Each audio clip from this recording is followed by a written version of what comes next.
Hey guys, what is up? Welcome back to our channel. Once again, it's me, your bearded bro, QuickSilver 15, back with another video. And today we'll be talking about the most, if not one of the most hard-hitting, wink wink, shows on Netflix.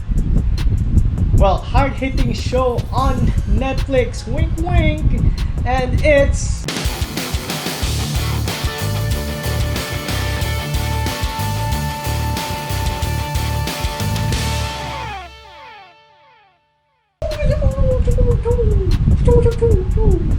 of course, it's none other than Cobra Kai. Cobra Kai never dies. Let's go. So specifically, we'll be talking about Cobra Kai Kreese season 3. Man, it just came out of Netflix, and of course, so the last 2 seasons of Cobra Kai was, just super amazing. And so, just a bit of a background. Cobra Kai came from YouTube Red, I think, but yeah, the ones where you pay YouTube for their original content. And Cobra Kai was one of their pilot series, and sadly it got canceled after season 1, I think, and it got picked up by Netflix. Of course, they gave it season 2, and now of course season 3 leading into season 4, and yeah, it's just been an amazing ride so far. So now let's get to reviewing season 3 of Cobra Kai. Let's do a recap of Cobra Kai. Of course, Cobra Kai actually stars Johnny Lawrence, the bully from Karate Kid 1, the original Karate Kid that Daniel LaRusso beat for the championship. And of course, this is kind of his redemption arc, and it's been focusing more around him. And of course, recently it's been focusing also of Daniel LaRusso, so the original Karate Kid, and their old rivalry and just growing up. So it's just such an amazing redemption arc for Johnny Lawrence, and I think when you start watching it, you'll get what I mean. So this is set 20 or 30 something years after the events of Karate Kid 1, so they're all adults, obviously. So one thing that's just adds to the nostalgia factor of Cobra Kai is that most of the original cast was brought back. Of course, sadly, Mr. Miyagi isn't in the series. God rest his soul, man, because the actor, of course, has passed on. But yeah, they kind of found a way to incorporate him in the story in a very respectful and meaningful way as well. So again, just to give a really bad description of a Karate Kid, again, this is a redemption story of the original villain of Karate Kid, and now they're both senseis, and they're kind of in the middle of a karate gang war. And yeah, again, that's just me trying to explain it very badly. So again, for I keep saying Karate Kid, so for Cobra Kai, so most of the cast for season 1 and 2 did return to reprise their roles in the season 3, of course. Sadly, there is one exception, which is Aisha. We'll put her image here. So this character, sadly, she wasn't included in season 3. Apparently, the writers did not know how to progress her story further, and they just cut her out, and we just get a bit of dialogue explaining that after the events of season 2, she and her family just chose to move away and sell their house. So I think that was a bad way, and kind of a disrespectful way to end the character, but what are you gonna do? I guess that's the best they could do. Not sure. Or maybe, yeah, whatever. I mean, for me, she was okay. She was an okay character.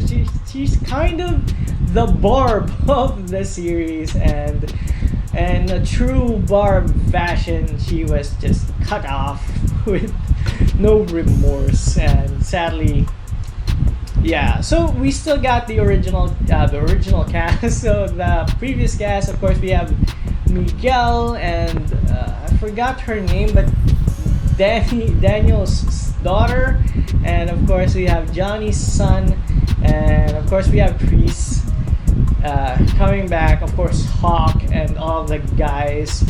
Yeah, actually, it's just a he that didn't come back. So yeah, hopefully she gets a cooler gigs after this. So with that said, guys, season 3 didn't really live up to season 1 and season 2 because those seasons were really good.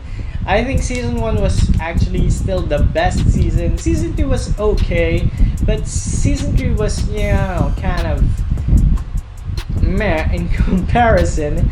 It kind of felt more like an extended trailer for season 4. So everything that happened in season 3 is kind of, they're just talking about what eventually will happen in season 4 and what will it all boil down to in season 4 again. So yeah, that's kind of disappointing, guys. So we have a bit of, you know, they're trying to build a whole backstory to Kreese, the big bad of the series, and you know, for me it's still, you know, he's just such a good villain. He's just an epic bad guy that, you know, even after showing you all the backstory and stuff, you still kind of think he's a bad guy, you know. It's not like Johnny Lawrence where you see what happened to him and you kind of feel sympathy towards him. So in Kreese, you just still hate him.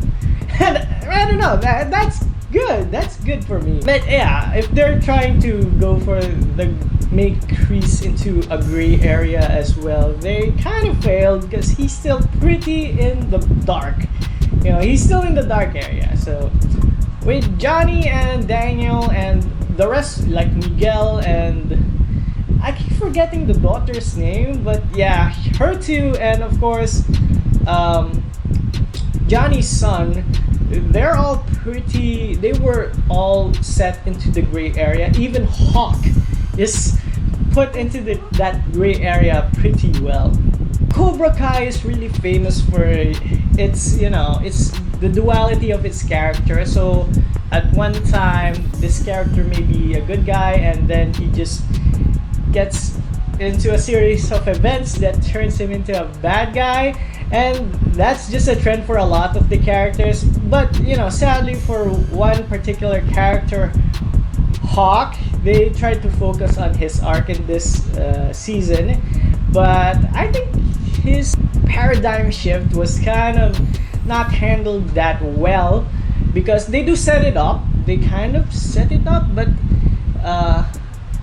I think it wasn't enough for me. Like, there wasn't enough motivation that when you see his time to just flip the switch, they kind of still didn't make sense, but you know, it's fine. It's not the worst, but they could have done it a little bit better, in my opinion. The best parts definitely of this season is, you know, Daniel LaRusso traveling to Japan because he had to do something for his company, and of course he learned a few amazing karate tricks from another surprise character from the old Karate Kid movies. And if you're a fan of the old movies, you'll love to see him here as well. I guess that's just the biggest charm of this series, is if you're a fan of the old Karate Kid, then you'll definitely love this series. So yeah, again, we have Daniel learning another side of Miyagi-Do, which was really cool. And if you watch those scenes, you'll kind of want to learn them as well. I kind of want to learn those moves, you know.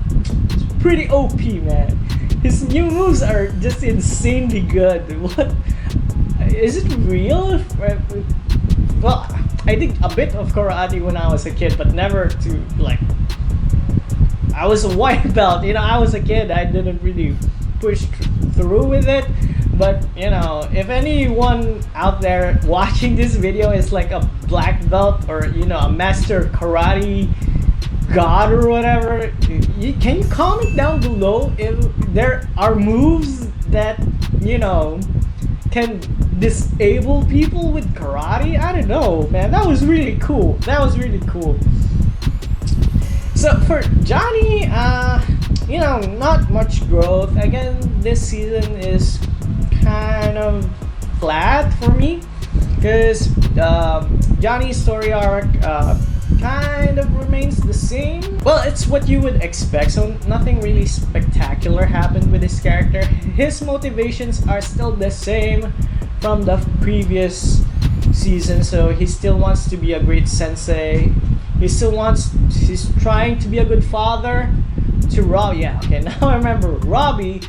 And you know, nothing much past that, so it's all the same. I'm happy that he had finally managed to get some closure with, you know, I'm not gonna spoil it, but he finally manages to get closure to one aspect of his life that we've actually been waiting for this since season 1, because you know he just non-stop talks about it, and it's just a good way to get some resolution for him. Yeah, you're gonna be happy for him after this season, I guess. So I guess that was good. That was good, right? Well, I guess that was good for him. Nothing much left is there to be said for season 3 of Cobra Kai. So it's again, it all leads up to season 4. So you know, if you're expecting something amazing, I'll wait till season 4 and then watch it in tandem, season 3 and season 4, because yeah, again, it just feels like a big build up to season 4, sadly. So yeah, I guess it's fine, but yeah, it will leave you hanging again. So yeah, hopefully they double up for the fans in season 4, and yeah, so we'll be giving Cobra Kai season 3 just a passing grade, a 6 out of 10. So guys, have you seen Cobra Kai season 3? What do you think?